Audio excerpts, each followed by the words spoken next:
Hi guys, welcome back to the Social Tune and a brand new episode of Record Roundup. And we've got a pretty diverse list to work through, from critical darlings that were released months ago to albums that are already being panned right out the gate. After this, I should be more or less back on schedule and hopefully I can be a bit more consistent with these video releases. But with that said, let's start this Record Roundup off with an album that you guys have been requesting for months.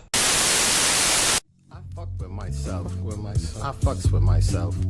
Why bring myself some flowers? I'm in love with myself. I look in the mirror, like who is that nigga? I'm cool with that nigga.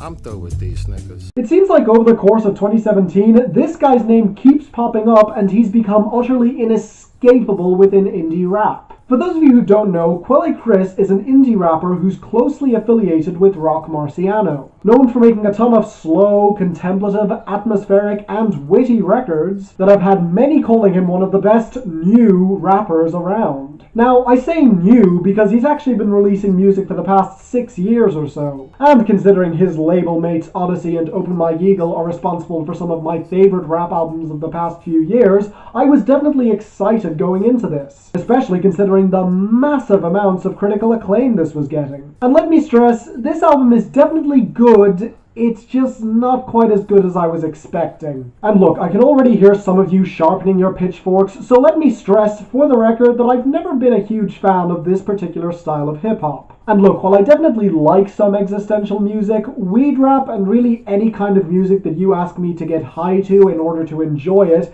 is just not something that appeals to me. For example, take Danny Brown's Atrocity Exhibition last year. That album worked because it was amazing without the effect of drugs. It was just so trippy. Here, just like on a lot of Rock Marciano projects, the production is dense and hazy with not much groove to it, instead seeping into warps and warbles drenched in atmosphere. But again, that kind of music just doesn't interest me, not even when Rock Marciano does it. And as for Kweli Chris himself, sure, he's sympathetic, I do like him, and I definitely get the struggle he's going through. Hell, even a couple of the witty moments got a chuckle out of me on songs like Buddies. But it never made me laugh out loud, or really incite any reaction from me outside of a brief moment of, huh. Again, I know that this guy has his audience, and I'm well aware that he can be a really compelling MC from another album that he's on that we'll be discussing in a bit, but this just isn't working for me, and the 17-song track list is not helping matters. So it's an extremely strong 6 out of 10. Good for you if you love it, but it's just not for me. Sorry. Out of bed to grapple with the hanger and the rabbit ears and pass a little data through the atmosphere, bump in the night. Black hearts under the knife. Money gets a wonderful life. Some people they live like Lord with my money. That's how we do it though.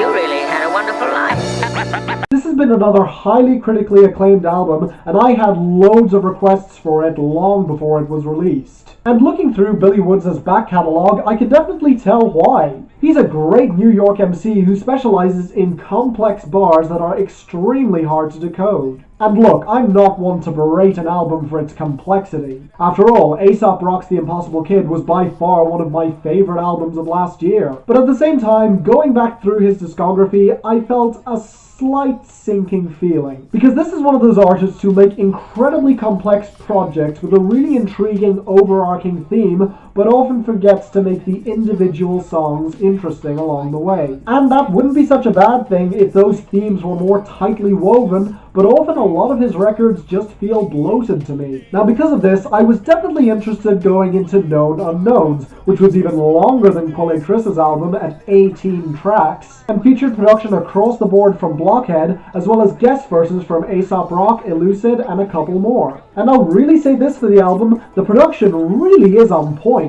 It's more melodic, and it definitely makes the album catchier, which gives it an edge over a lot of his other projects for me. And I'll say that some of the hooks here are really potent, like on Strawman, Source Awards, and Bush League. And then of course you have the album highlight, Wonderful, where yes, I'm a complete sucker for A$AP Rock, but can you blame me? He sounds great here, as do Homeboy Sandman and Billy Woods himself. And of course Elucid dropped some great bars opposite Billy Woods on his 2 tracks, even though I will say I have heard both of them do better. And thematically, it's also really interesting, diving into the idea of our perceived reality and how we're so quick to judge other people based on our own perception, when honestly the slightest change may render our opinion meaningless. But honestly, a lot of this writing is so tangled and incredibly complex and confusing that it kind of drove me nuts. It's impressive, but so abstract that it's actively distracting from the theme. Say what you will about Aesop Rock, but at least his projects are filled with interesting vocabulary and great production across the board. While here, everything is great, but just not quite as great as it could be. But ultimately, that may just be my own fault and due to my own taste, because this album is still great, netting a light 8 out of 10 from me. I just haven't been having the best of luck finding incredibly dense and complex hip-hop recently. Well, except for one exception. Black like garbage bags in the night, dark corners of light, glimmers in and out of sleep on the way home.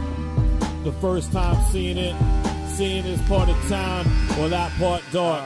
The story of how I came to listen to Uncommon NASA's music really isn't a typical one. Of course, he first caught my attention when he released New York Telephone in 2014 and then Halfway in 2015, but I would only come to listen to those projects after hearing his 2016 album Anatomy Music with Short Fuse. And the reason that I actually checked out that album in the first place is that Uncommon NASA actually told me about it on Twitter. I was using a different Twitter handle at the time, and I can't for the life of me find that tweet, but I do distinctly remember it. And the reason is, unlike a lot of complex New York MCs, I've been a fan of Uncommon NASA from the day I started listening. And while I didn't like Anatomy Music quite as much, both New York Telephone and Halfway are excellent. So when I heard that Uncommon NASA was releasing a new album this year with guest rappers like Open Mike Eagle, who might be in my top 5 rappers of all time, I was definitely excited. And on my first few listens, I got that same sinking feeling as with Kweli Chris and Billy Woods. But for some reason, I just kept coming back to it. And the only reason I can really come up with is that once you actually hear this album a few times, it actually has some really potent hooks. Hell, one of the best songs of this album actually features both Kweli Chris and Billy Woods on a dark beat that drips with atmosphere. And that's true for a lot of these beats, as they're all a little weird and off-kilter, but a lot of them really do stick in your head. But like I said before, what makes or breaks this kind of meandering album for me are the themes and how deeply they're explored. And look, I'll be the first to admit that this record isn't exactly accessible, and it seems to be exploring themes of change and evolution, whether they be societal, systemic,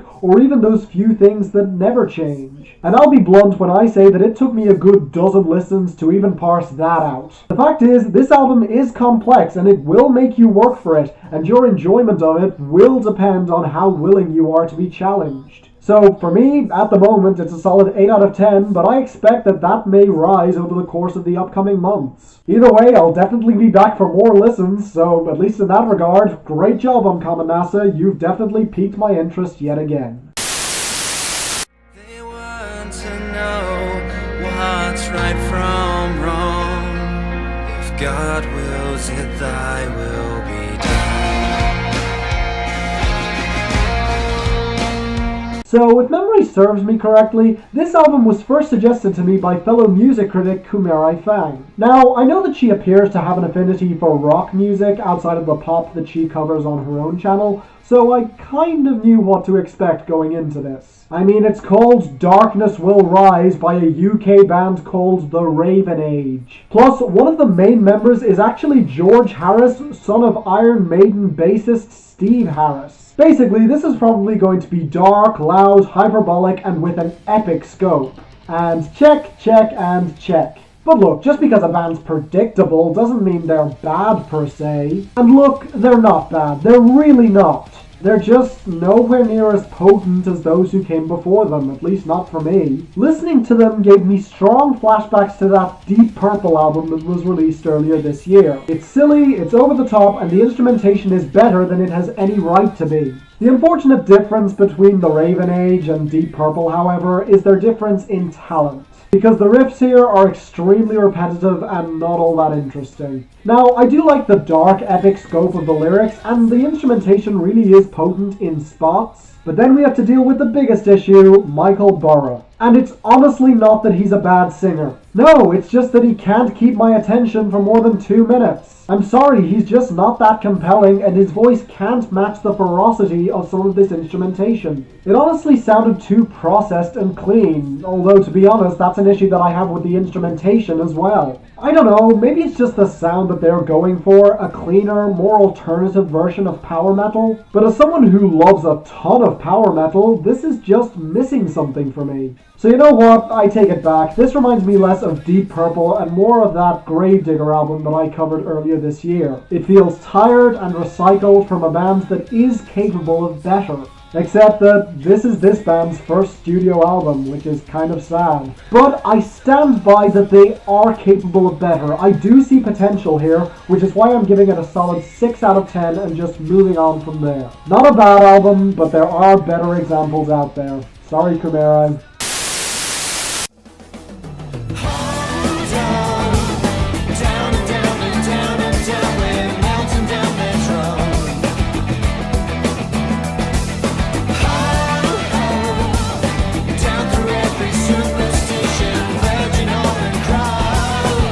Now this has been a record that I've been looking forward to. Steven Wilson used to be a huge leading influence in progressive metal back in the day, thanks to his excellent band Porcupine Tree. But once he decided to go solo, he quickly gained his own cult following. And while I did like a lot of his output, I'll admit that none of it really blew me away. That is, until he released his 2015 album, Hand Cannot Erase, which made my best albums at the end of that year, and the title track of which topped my list of the top 50 songs of 2015. That's right, my favourite song of the year overall. And with many hailing his follow-up album To The Bone as his best solo album to date, I was really excited going into this. And I don't quite love it as much as everyone wants me to. Don't get me wrong, I definitely think that To The Bone is an excellent album. It's definitely on par with Hand Cannot Erase. I just don't think it's better. However, I will say that this is easily one of the best albums that I've heard thus far this year, no question. And the place to start with that is with the instrumentation and the production, where Steven Wilson has taken his sound into a very different direction. See, this is effectively his pop album, albeit one with a lot of progressive elements in the composition. There's a 9-minute song here from the point of view of the Pulse nightclub shooter from last year, for God's sake.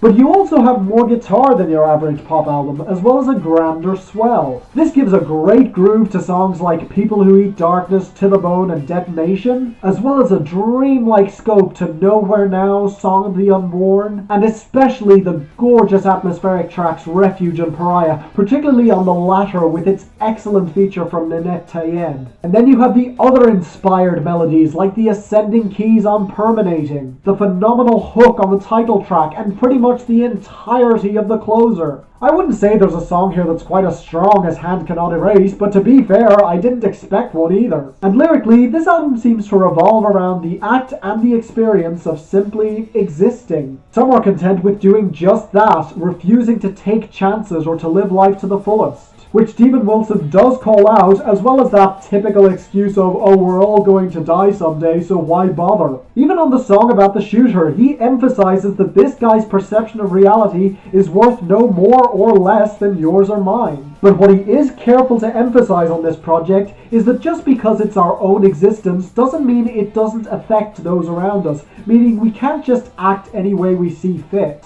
Now, if all of that sounds complicated, it's because it is, but unlike some of the other complex records here, this one actually backs it up with some fantastic grooves and melodies, which does place it a cut above the other projects I've covered here. Now, while I really do adore this album, I will say it does have one or two problems. While I did like the lyrical content on the track, the same Asylum as before sounded less like a Steven Wilson track and more like a stronger Mute Gods cut. And while I do get the point of blank tapes, it honestly doesn't add much. It could have been cut very easily. And finally, the progressive element of this album really does show in some of these songs' lengths, as many of them have long extended outros that would annoy me if they weren't so gorgeous. So in the end, this is indeed a fantastic album. Like I said, I'm personally not going to call it his best solo album just yet, but hey, time will tell. For now though, it's an extremely strong 8 out of 10, can't recommend this highly enough. Great job, Stephen Wilson, you've definitely struck gold again. And that's it for this week. If there are any more albums that you'd like me to review, please post them in the comments or tweet them at me at @thesocialtune, link in the description. Next will be the first of 4 reviews for an artist that I've been wanting to give solo time to on this channel for a long time, so I'll see you guys then. But in the meantime, leave a like if you enjoyed, please subscribe so you don't miss a thing, and until the next time, I'm Finn, and this is The Social Tune, signing off.